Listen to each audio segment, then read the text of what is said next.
Ooh, that's a nice caricature. There we go. Oh, thanks. All right. So, sorry, Matt. No problem. I'm gonna do it. I'm gonna mute everyone for now. If I think I'm able to do that. Yes, because I am the.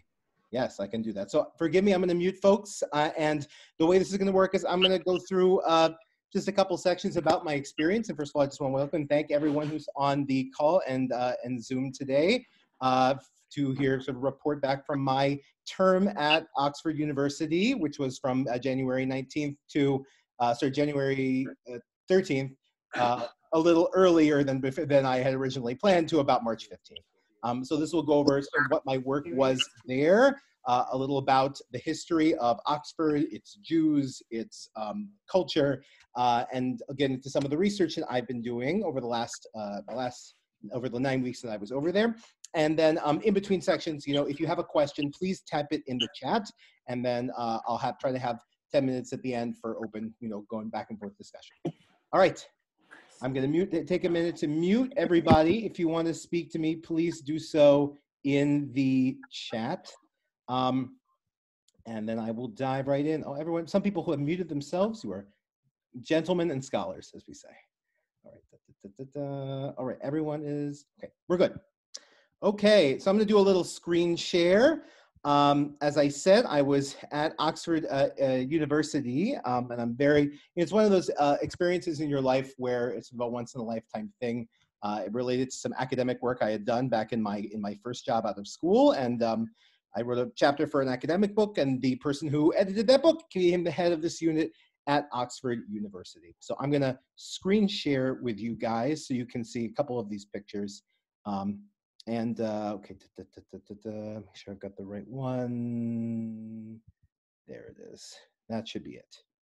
Okay, when you see a big picture of me smiling? Yes? Okay. Yes, I see nodding heads. All right. So I spent a term at the Oxford Center for Hebrew and Jewish Studies as one of their Polanski Fellows, situated in just a little off the old city of Oxford in the UK, which is about 40, depending on traffic, an hour to an hour and a half west of London. This center, like many centers, brings professors from throughout the world to come and do a focused research seminar and to lecture on a specific area of study. So in the Center for Hebrew and Jewish Studies, our group was on the Jewish music cultures of Europe in early modern Europe. So that's 1500 to 1750. It's a really dynamic time in world history, especially for Europe. It's when nation states are growing. It's when the Renaissance happens. It's when there's just dramatic migrations of people, and it's actually when when Ashkenazi-ness really begins to coalesce, because Yiddish-speaking Jews become this transnational culture, that's moving back and forth, but yet is still connected by language, tradition, and more and so by books and customs. So we had a real variety of both emerging and senior scholars in the field of Jewish music. And they're highlighted in blue. The person who looks like its mugshot is me. Everyone else who's smiling is also in blue is also members of who have been brought in. In yellow is Diana Matut, who was the head of our group. And every week, what we would do is we were there for a term. Oxford terms are 8 weeks long, so they have 3 of them, and they're all based on Christian chagim. They're based on Christian holidays. This was the St. Hilary term. And so our job every week was to research and to lecture. Every week, one of us would get up and we would give, you can see what our research seminar room looked like. Someone is over here. It's actually me, I think, on the left giving a talk, and on that day of that picture. But we would give a talk on a Tuesday, and then we would have a research group together on a Thursday to go through some difficult sources and to use the communal wisdom to support each other's research. And so this is the interior of the Clarendon Institute, which is in Oxford, where we did our presentations. This is the Muller Library, which is the Jewish and Hebrew Studies library in the building. It contains the library of, I don't know if you guys know the name of Rabbi Louis Jacobs, who was a very famous rabbi in England, sort of had I wouldn't say enlightened, but more newly influenced views on Torah and God, and it caused a bit of a machloikus, a bit of a dispute within the traditional community in England. But anyway, his library is here at Oxford, and you can, behind where my cursor is moving, is this picture looking in a very scholarly way at people around him. So this is where I spent a lot of my time, both here and in the Weston Library, which is one of the Bodleian libraries. So again, our job was we were professors from all over the world. We were researching, we were lecturing both within and outside the university. You can see in the top left, one of the conferences we helped give, which is at Cambridge University, on music as an in-between expression of Jewish, Christian, and Muslim encounters. Just to give a list of names of the people who were with us, really from all over the world. We had 2 from Germany, 2 from Italy. So as coronavirus got more complicated, you know, this got more, for everyone, things got more complicated.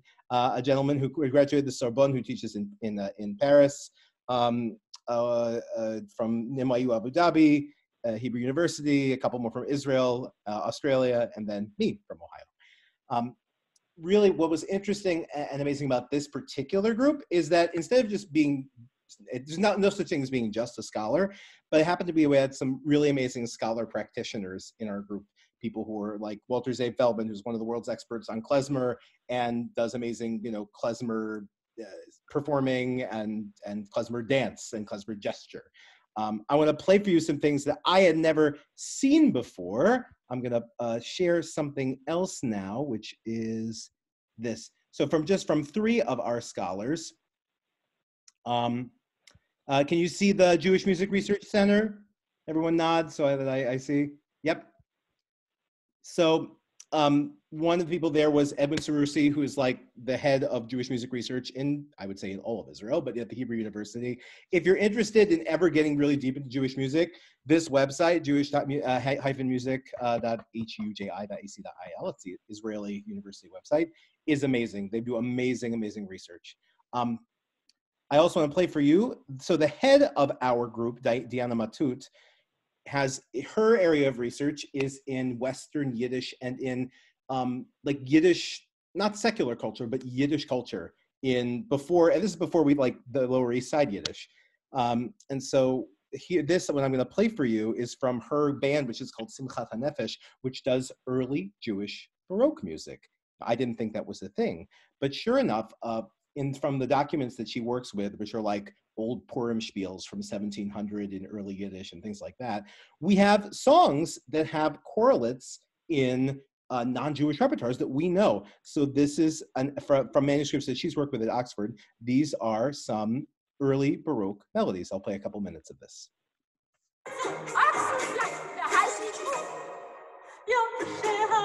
This is a Purim song.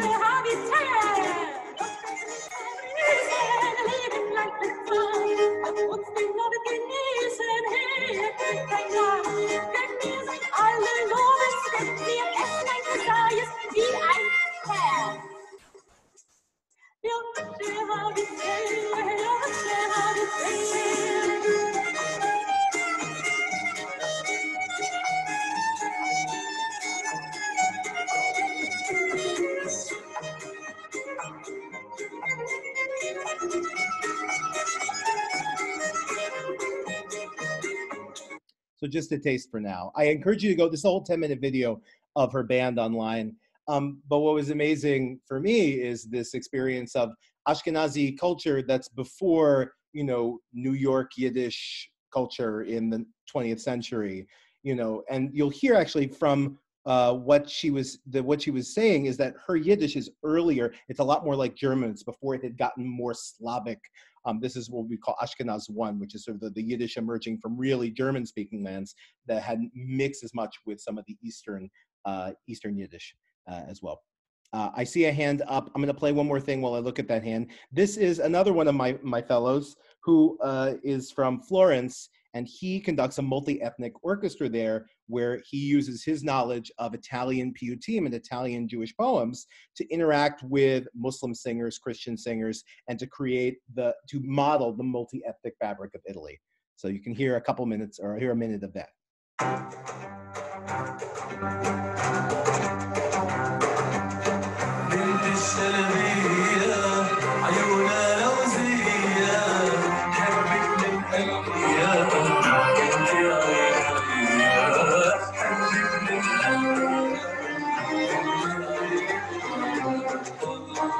My colleague is the conductor, by the way.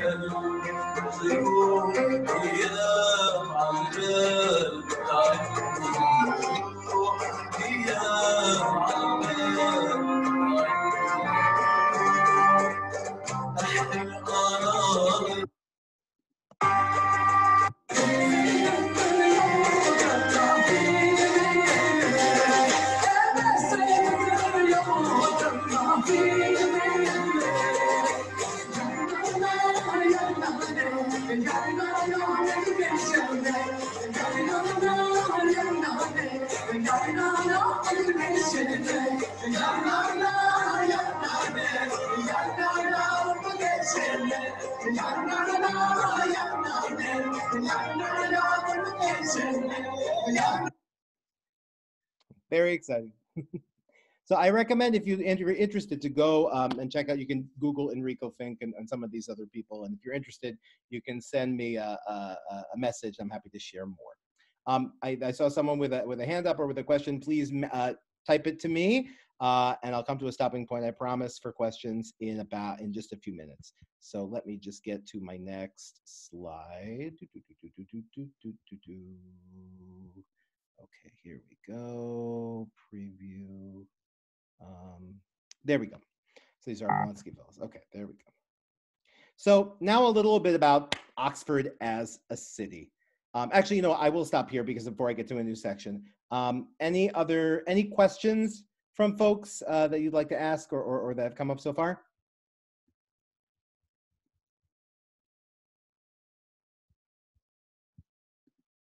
I don't know if perhaps people are also muted, which I of course did. All right, let me stop the share. There we go. Okay, unmute all. Okay, were there any questions? Yeah, I have a question. Yes, Hazzan Lubin. I'm going to be teaching a course on the dynamics and diversity of Jewish music. And of course, it covers a gamut of of just about everything, except that I'm limited.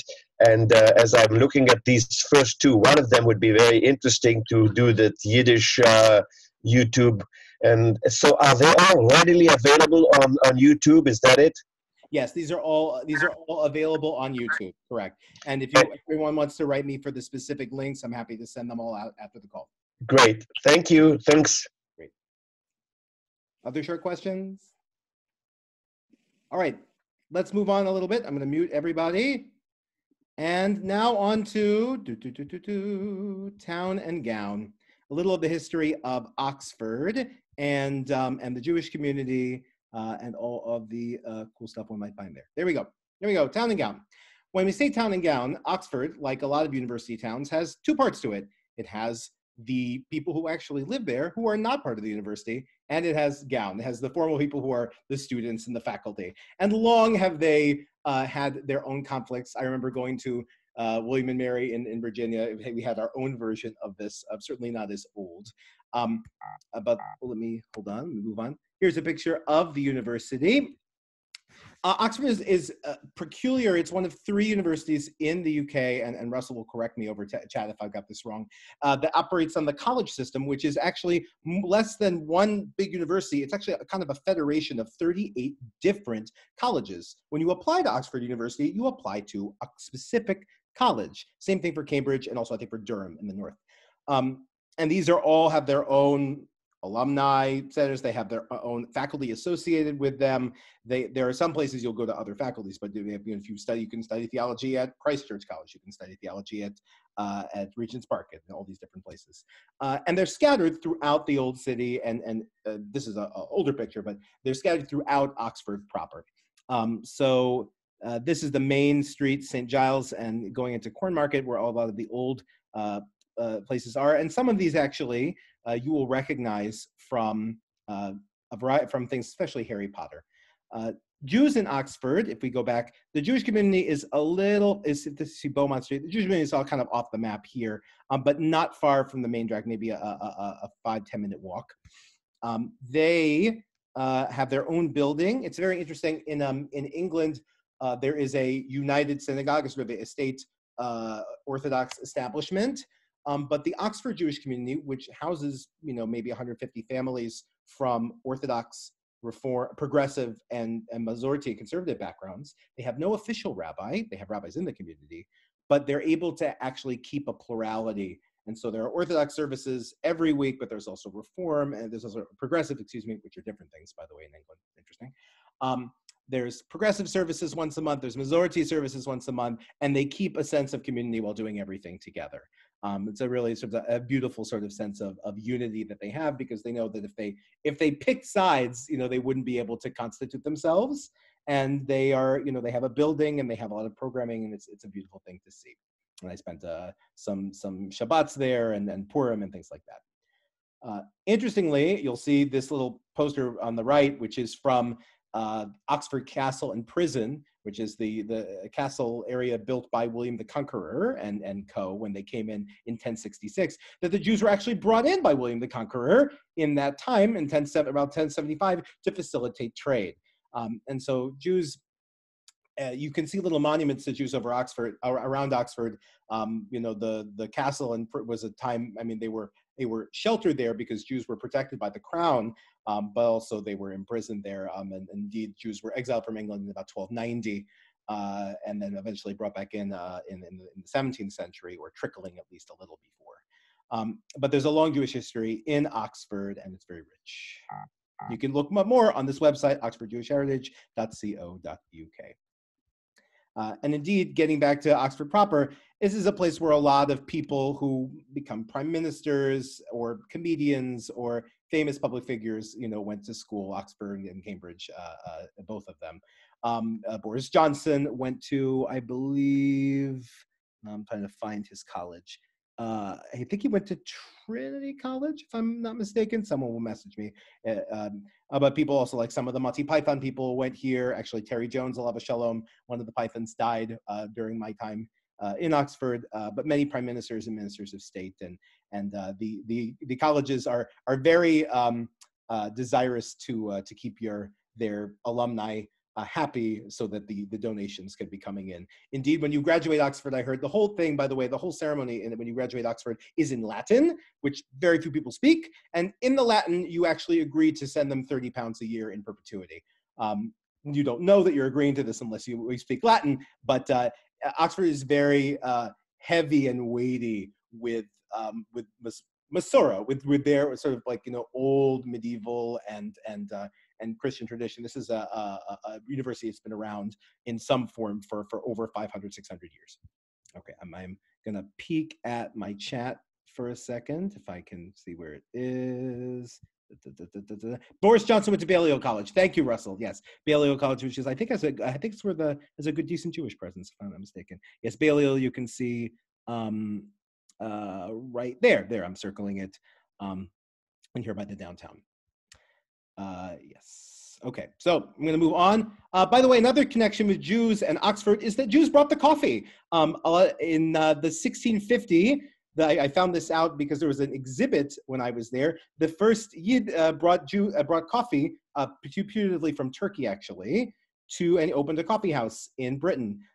Jacob the Jew in the Angel Inn in the parish of St. Peter in East Oxon, which stands for Oxonius, Oxford. And indeed, you can still go to the Queen's Lane Coffee House, which is established by another Jew named Sirk Jobson. And you can see on the wall, it doesn't say, for here in 1654, Sirk Jobson, the Jew, founded this coffee house, but indeed he did. That's again because Jews have this wonderful network of trade and business relationships that allowed them throughout, early modern Europe and even before to travel, to do business, and to be helpful, just as William the Conqueror brought them in, to be helpful to the governments that were trying to facilitate trade.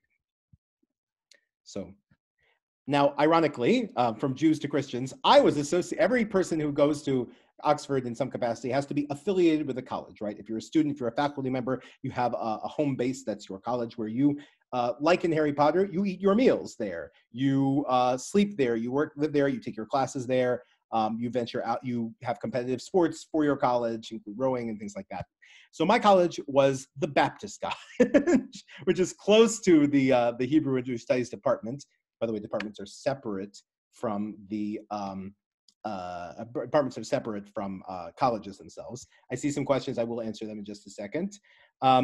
And this is actually where a lot of Baptist ministers study theology, and they have have ordination from here. This is a picture of their common room. I was affiliated with the faculty, not the students, because I was a professor and researcher and lecturer. So that you get nicer chairs when you're in the faculty. Although I don't recommend sniffing any of those books. I got a sinus infection just from sniffing. Like, I was trying to read. They have the Bible, and they have the Tanakh. They have the Torah in Hebrew on there. I'm like, oh, no one's opened this in 100 years. And sure enough, the dust particles just get on your face. So yes, now I'm going to the chat briefly. It's yes, President Clinton. Oxford is the home of the Rhodes Scholar Program. President Clinton did go to Oxford. There you can go to the Turf Tavern in downtown Oxford, where he claimed to not have inhaled, famously, when someone offered him marijuana. And Cory Booker also studied here around the same time that Shmuley Boteach was here, and they were actually good friends for a while when they were here at Oxford. Okay. The other thing about Oxford is the davening, is the prayer. That regularly Oxford has, they have churches attached to most of the colleges there. This is at Exeter College, where J.R.R. Tolkien went. This is actually a very high church Anglican space based on Saint-Chapelle in Paris. Regularly there is evensong, at around 6 p.m. and then they have Shachris and Meyer. They have morning and evening davening. And so you can imagine the life of the scholar. You get up in the morning, you have prayer, you read books all day, and then you go to shul at 6 o'clock, and then you have dinner. It's a nice rhythm of life. And indeed, they have very, very excellent chapel choirs and very high level choral singing that happens many, many nights during the week. In fact, Oxford is just like a center for classical music in a very, especially for classical choral singing, in a very interesting and powerful way. And you also probably recognize Oxford. For everyone see the Harry Potter stuff? So you also recognize Oxford because it is the basis of it was the film location of many, many locations for the Harry Potter films, because of that feel. And the robes and the sort of tradition. So up here on the left, you have these are the cloisters, these are the corridors in New College, Oxford, which is not that new, many hundreds of years old, which is was used for Harry Potter. Many of the buildings in Diagon Alley, if you've seen these movies, were based off of this building, which is in Cornmarket in the middle of town, very old building on Ship Street. So you can see sort of how they use that to model some of the buildings. And get that old haggard feel. By the way, the shop below this is for rent. So if you want to open a shop on the main street of Oxford, now's a good time. The infirmary is of Hogwarts is actually the old divinity school, which is one of the oldest buildings in Oxford when it started out training ministers. That's here where my punim is. And the secret section in the library of Hogwarts is actually the Duke Humphreys Library. Every one of these books, by the way, is unalarmed. They used to be chained. Remember, we used to have a book that was chained, had a little loop so that people couldn't take them off the shelves. They were so expensive and hard to get. But this actually, you can't actually even take any pictures in this library. They're very, very strict. So you go in, no pictures, just go study, unless you've ordered a book. And I'll get to library practice in a little bit. So let me move down one more. A little about libraries, since we're there. Libraries in Oxford are very, very different than regular university libraries. There are some books you can just take out, but many, many books, especially most of the Bodleian Library books, and each college has its own little private library, so many of them have old manuscripts and books that they're keeping, well preserved as they can. You have to order the book online, and then you can read it in the library. It cannot leave the library. So this book on the left, this is a slichot. This is a penitential manual from Prague in 1523. It's an amazing book. It's part of a collection I'll talk about maybe later if I have time. But you have to order it online, show up in the David Reading Room on the 5th floor of the Weston Library. You can see right here. And they give it to you. And you have this 500-year-old book, which is super cool. But then you have to give it back and they hold it there. What you're seeing on the top right, these are closed stacks. You cannot get in here to access books without permission, without them letting you through a locked door.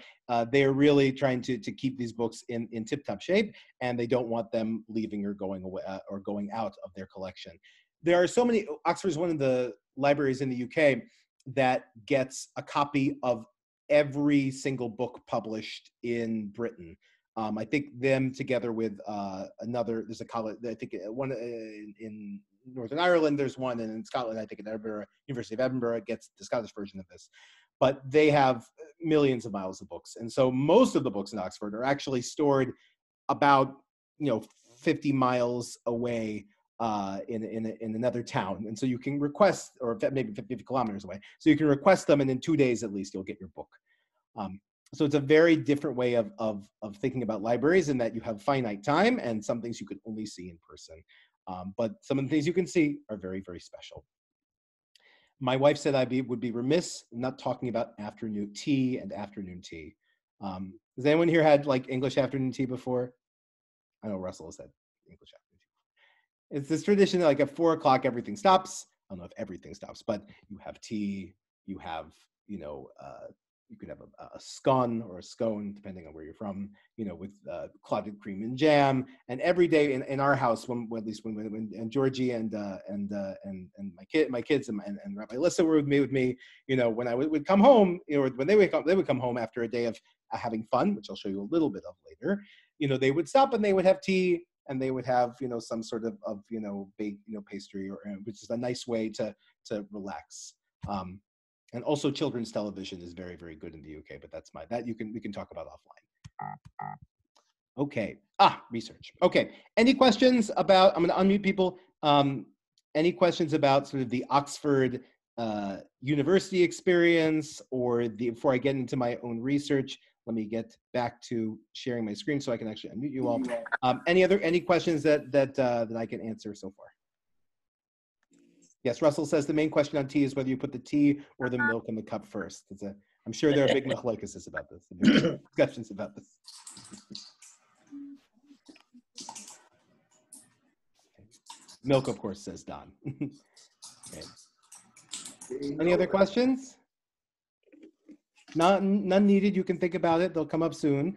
I am going to jump into my research. So let me mute everybody briefly. Mark asks, does the Bodleian refer to one library or all the libraries in Oxford? The Bodleian is actually one library. It is the library associated with the university at large. But there are 38 or more independent libraries held by the individual colleges, which is a very fascinating thing. So, it's not like you can just get into any college, oh, I need a book. You have to be able to get past the porter, at the door. So if you need a book that's in a completely different, school's library, you have to make sure you can get in there. But generally, if you're nice, it's not that hard. I was on the faculty side, so it was a little easier for me. But no, there are, when I would order a book, I had one book from like 1715. There's one copy in the Bodleian, which is held at Weston Libraries, and in the old Bodleian, and in the old big building, which has Duke Humphreys Library and other things. But there was another copy at Worcester College, which is really, really old, and at the Taylor Library, which was a faculty library. So you could go to whichever one, depending on which one you thought you could get into. Another question about classifications on whether it's LOC. I think it is LOC. They use Library of Congress, so you have BM for M music and music, MH for music history. I think it's LOC classification, but not only. I remember in the Muller Library and the Jewish Library, there was a section that was decimal. So it had we were looking in the from like 0 to 999, and then there was a section that was all LOC. So I might depend on the library. All my stuff at the Bodleian was, I think, LOC. So Matt, I have a question. Yes. So if I understand it, the Bodleian Library is a particular, does it refer to all the other 38 libraries within the system? Is Bodleian just a general name, a generic name for all the libraries? But is that, when you say Bodleian Library? So the Bodleian Library is both a library with several buildings and lots of storage attached to it that is not connected to a college, that is run by the University of Oxford. But they also administer the catalog and organization and overarching policies for The rest of the libraries. 50 other libraries that they're dealing with. But Oxford is finicky in this way, in that there's not complete control over the colleges and what they do.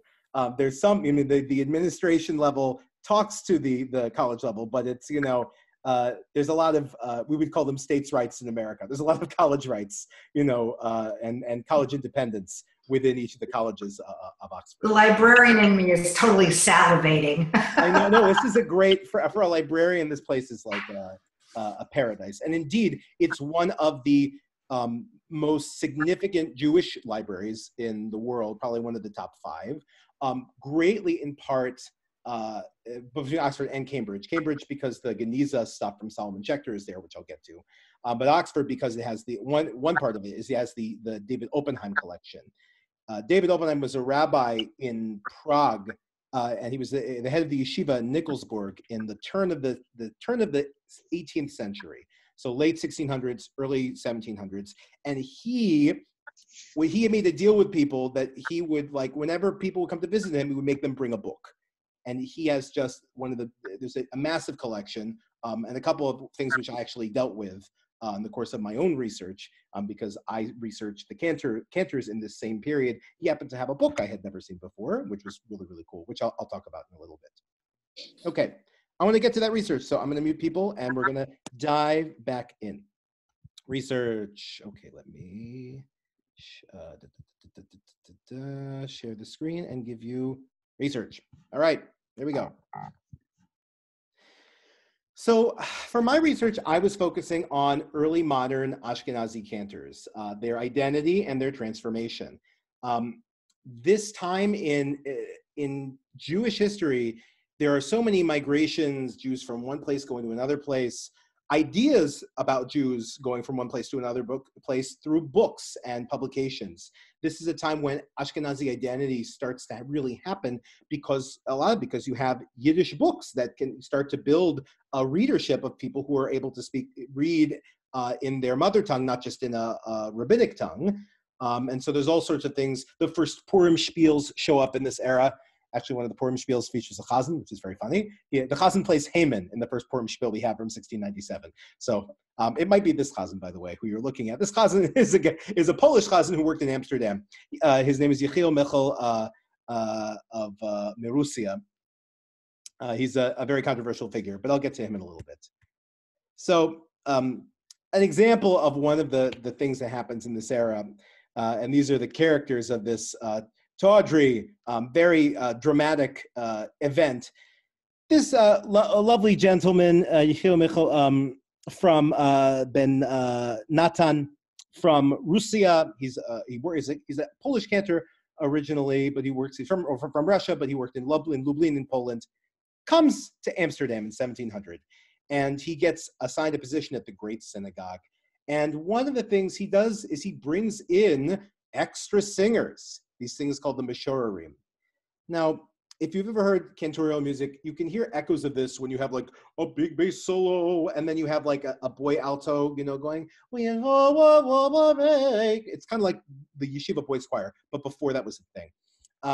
So cantors would actually travel around with a singer and a boy solo, or multiple ones of them, and they would augment the worship. It wasn't like the way we think of formal choral singing today, but it was an apprenticeship model, and they would move around all of the time. So, yes, thank you, Steve. The Bodleian is named for Sir Thomas Bodley, who helped found the library. Yes. So this guy Yechiel Michal comes in, and alas, he starts there. His innovation is very, very controversial. There is another Chazan in town whose father was the cantor of the Great Synagogue, and so he perhaps feels a little usurped. And people start picking sides to the point that in 1709, there is a fight on Shabbat Shuvah. Think of this, the Sabbath of repentance of all days of the year, over which cantor should officiate in this, the Great Synagogue, which is at the bottom. And the chief rabbi, alas, gets so anxiety-stricken and that he develops a condition and dies. So it's a very you can imagine people throwing lecterns in the synagogue on the day of repentance, on the Shabbat of repentance before Yom Kippur, and it's just too much for the heart of this rabbi, and he sadly passes away. Now, shortly after that, they outlawed the bass singing for a while. But again, this is a time period where migrations of cantors and practices like bringing the Mishorim or not are becoming very disruptive. So people have to figure out what their identity is musically and how it's going to transcend politics into, theology and service of God. This is an example of when it doesn't get beyond the politics and bad stuff happens. So in this era, we get a lot of Polish cantors and Ashkenaz cantors, or Polish Jews and Ashkenaz Jews being in tension. Ashkenaz Jews are really, we think of them as like all Yiddish-speaking Jews, but back then it was very different.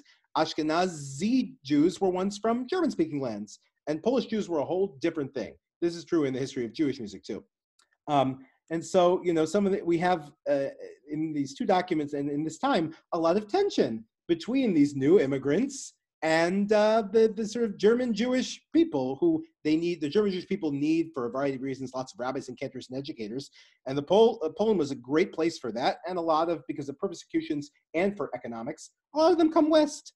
But then there's some cultural tension, kind of like America in the 20th century. And like one time when my ancestors came, there were lots of German Jews who reform, and they were more wealthy and they were more established. Then come a bunch of these dirty Ostjuden, these dirty Eastern European Jews who have different traditions, but who have good backgrounds, and there's tension about them. So what you're looking at here are one of the first Purim spiels. There's is between a Ashkenaz and a Polish and a Val, which is an Italian Hazzan.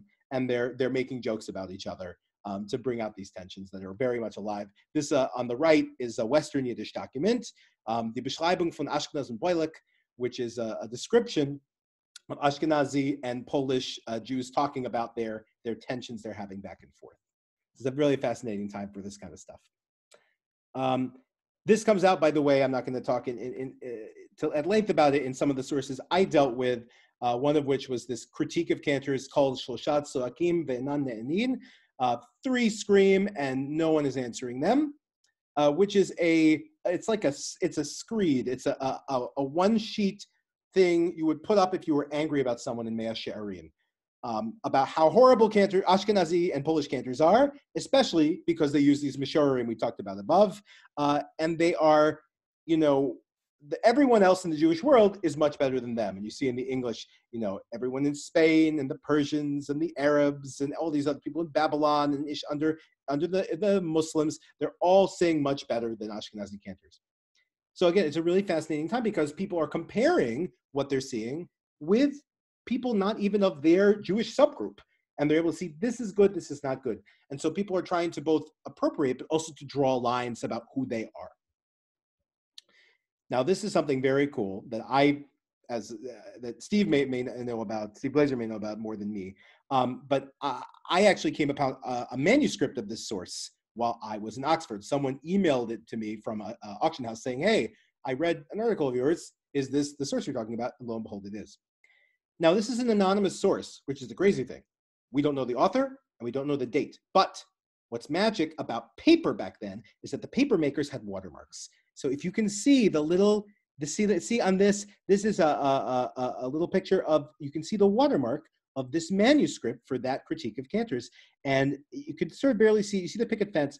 This is most likely an Amsterdam watermark. So I was very excited. Oh my gosh, I can place this document that we just looked at before to Amsterdam in such and such a range of time period. So this is the kind of like detective work that comes with scholarship that's really exciting. I felt myself running to this library, that library, trying to find the next step to find something, relating to my sources. And then actually, even in the last week, I found something that was very, very exciting, which is a second printing of this critique, but with an expanded, which has been expanded by another editor, which is really fast, really cool. The kinds of things I looked into, you probably got a sense of, were the Mishorim, trying to track this phenomenon. The great irony about Mishorim is that they were, the first evidence we have of them is in Italy in 1623, but they seemed to be something that Polish cantors brought a lot. when they were traveling around. So I haven't, these are kind of, I'm trying to figure this out, source by source. Another thing about this era is that cantors are organized. They start to, especially in places like Prague, they start to like have their own groups to learn from each other and to talk about their identity and their profession as a coherent thing, not just as something that rabbis will talk about them, but they actually are able to articulate their own vocation. And also I researched a little about Kabbalah and how it relates to the ennobling actually of the cantor's task in this time period, because in Kabbalah, prayer matters more than ever before. In Kabbalah, your prayers are affecting God in such a direct way that actually the Shliach Tzibur, the cantorial task, is much greater. And so the idea of the cantor as priest becomes, however misspelled, the idea of the cantor as priest becomes much more prominent. To show you just a couple of the two other documents that I spent a lot of time with, this is Reach Nichoach, which the British Library in London had, hooray, yay for them. By a cantor in 1724. He is responding to that critique I showed you above, and because I found another copy of the critique that dates to like 1700 to 1735. Now I'm almost certain, and that was in Prague with in the Oppenheim collection. Now I'm certain that this is what he was talking about, because he's quoting some random guy who he doesn't know, who's anonymous. But it's a rhyme defense of cantors against an anonymous critic. This is what I did my master's research on, and that has led me to what I'm doing now. I won't get into too many of the details. And the second book I've done a lot of work with is called Teudat Shlomo. It's by Solomon Lipschitz of Metz, which is in France, in the Alsace-Lorraine. He was born in Fürth. It's got a lot. It's like a guide for cantors. It's got halakha, Jewish law. It's also got a lot of his autobiography. And he's a very interesting cantor because he says, there's a very funny part of his biography. He says, I was accepted to the holy community of Ferzeh, and they hearkened to my voice. And there, parakti me ol hashchita me'al tzavarai.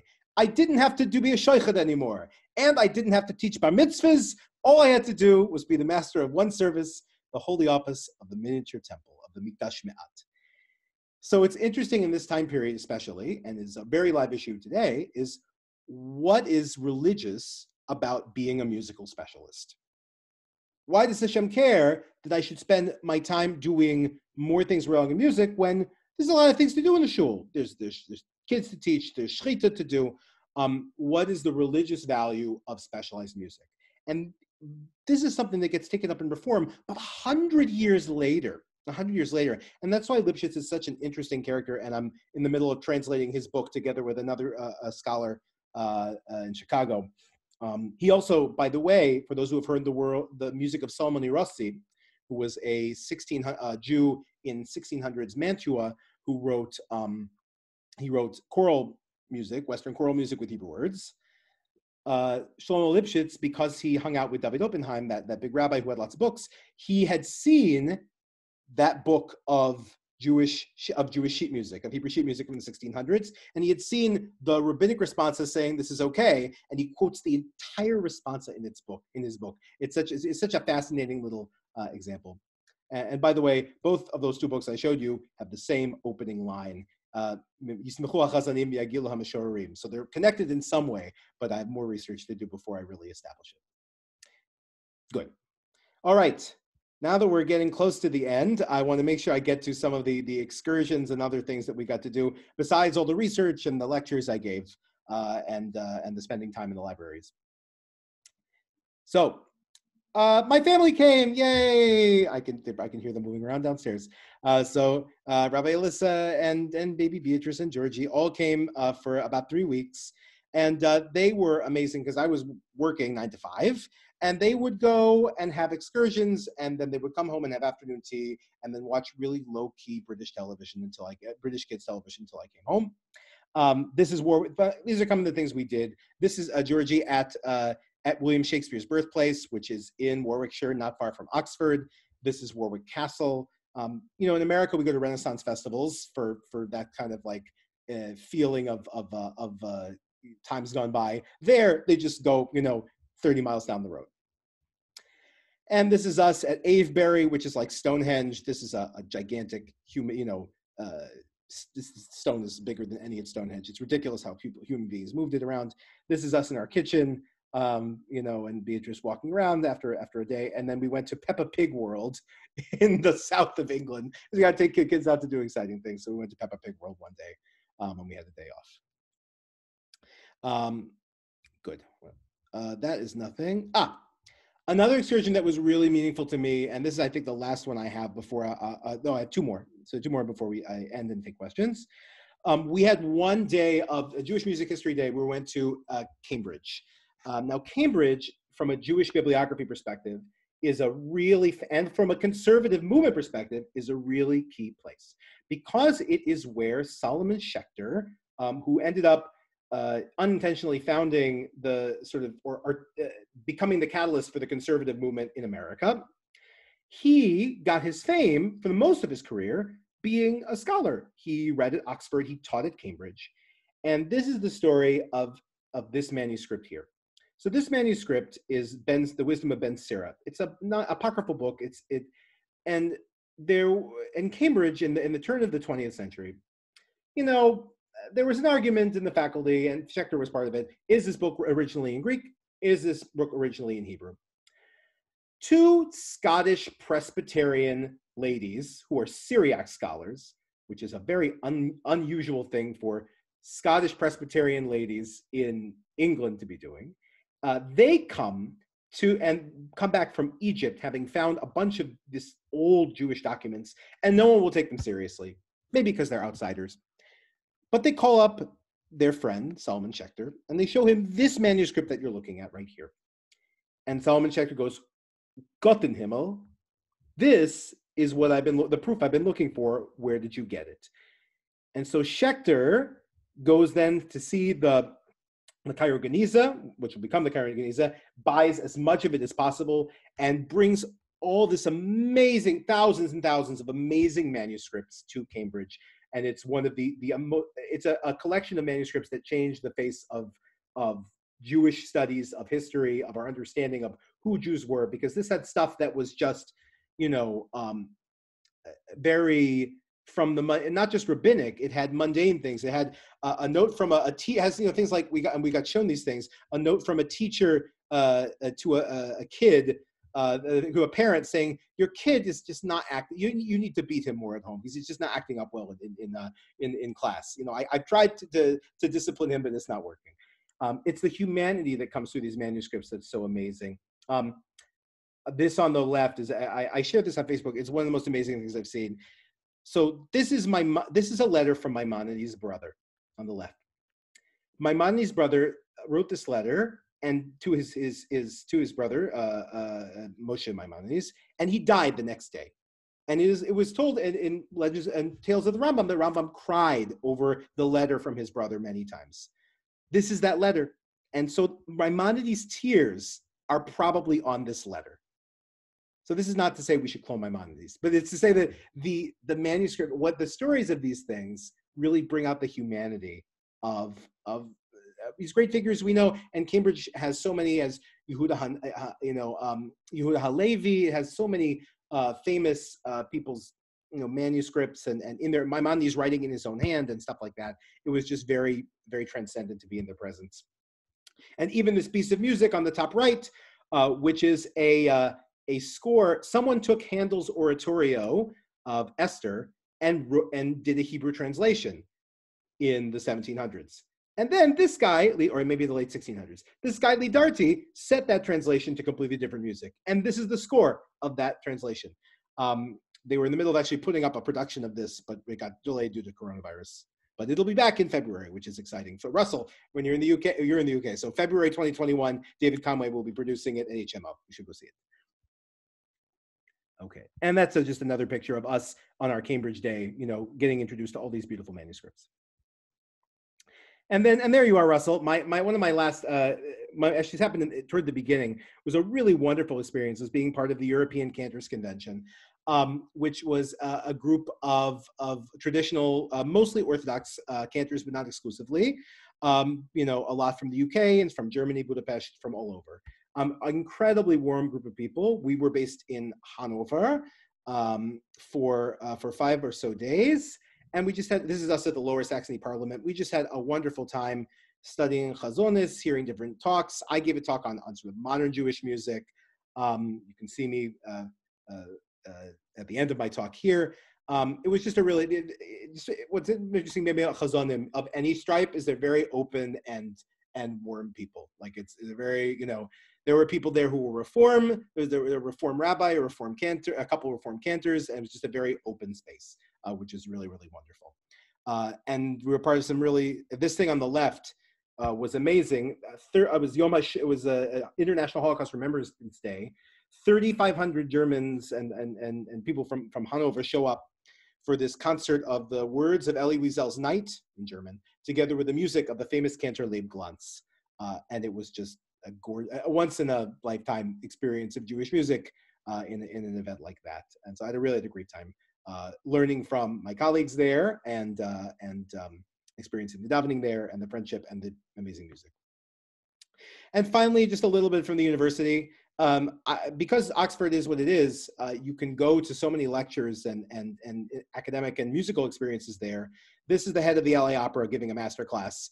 And this is the Holy Well, a music room, which is the first concert house built in the UK expressly for that purpose. This is where Handel gave concerts, in this room. It's a very like spiritual thing to be there. And you know, all of Oxford is very beautiful, you know, has this sort of rich history to it. You can sort of feel like the spirit of the past is very much alive. Down here, by the way, is the Jacqueline Dupre music room. I went to a couple master classes there, or an art song recitals and things like that when I had a little time. This is where Jacqueline Dupre went to music school, who was a famous cellist. So with that, I really come to the conclusion of my talk.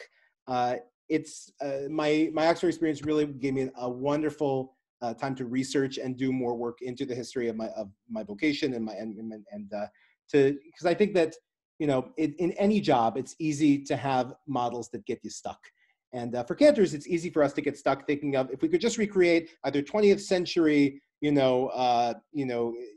Eastern Europe or 20th century America or UK or 19th century Germany, everything would be fine.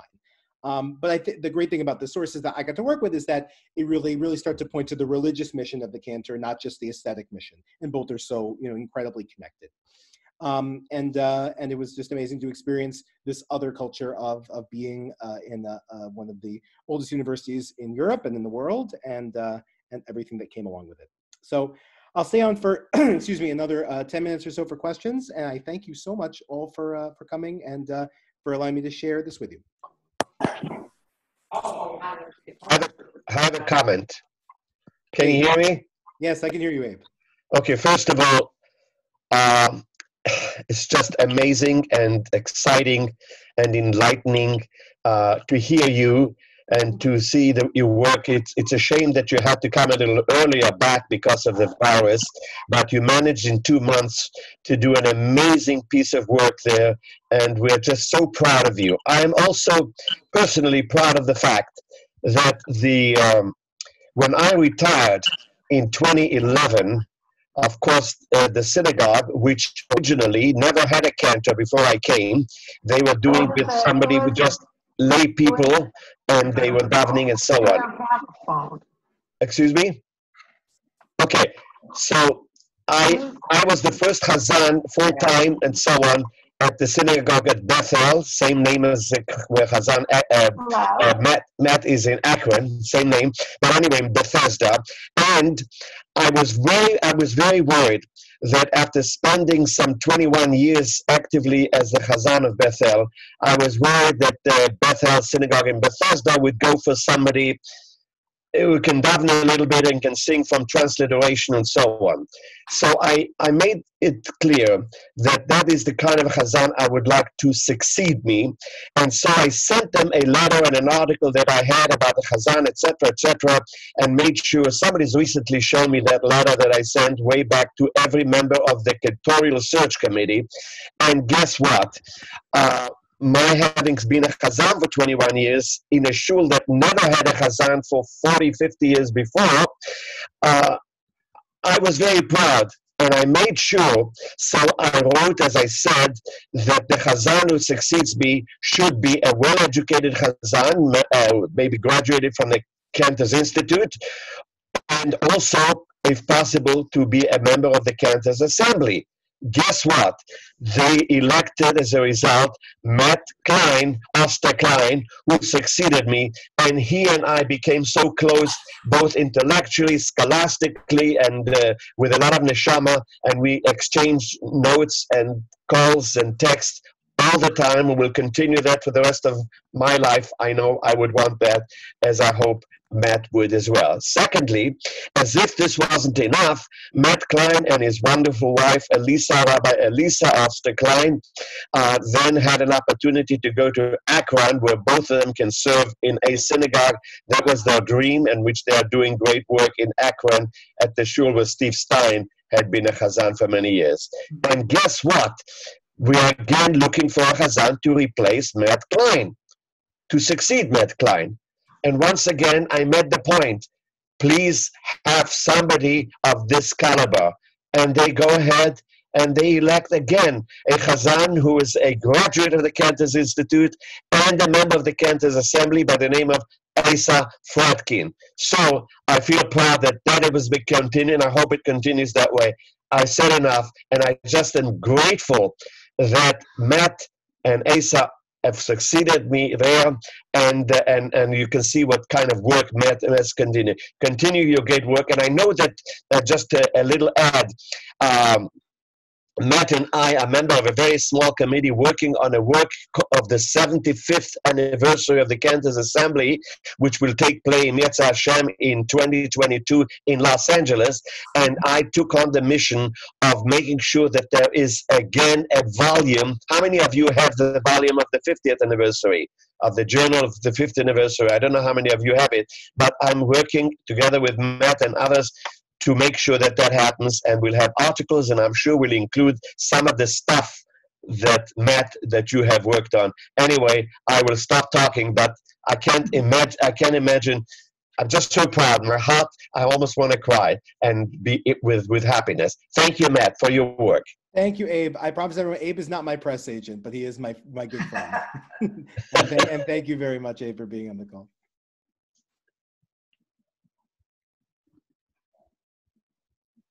So I thank everybody. If anyone has any other questions or about England or my research or wants to just stay on and talk, I'm here. So thank you, but I am formally closing because it's 1 o'clock. Thank you, everybody, and I'll remain on for a couple more minutes. Thank you. Safe and well.